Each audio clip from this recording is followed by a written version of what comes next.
Magandang gabi po mga ka-STL. Narito na po ang resulta ng STL Bataan para sa araw na to, 3rd draw, January 16, 2025.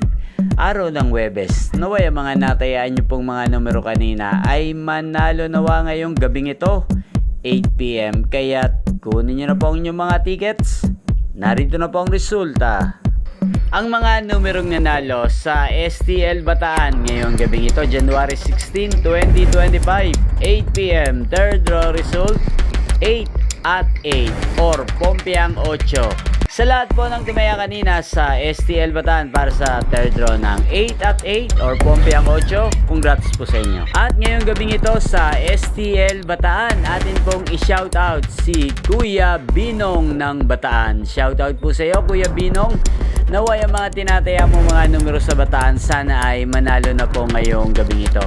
At sa lahat po ng mga taga-Bataan dyan, shoutout po sa inyo. Naway nasa mabuti po kayong kalagayan. Inyo pong napanood ang resulta ng STL Bataan sa channel na to, Roderick Hernandez TV. Maraming salamat po sa patuloy niyo pong panonood sa aking channel. Magkita-kita pong muli tayo bukas ng alas 11 ng umaga. Thank you for watching.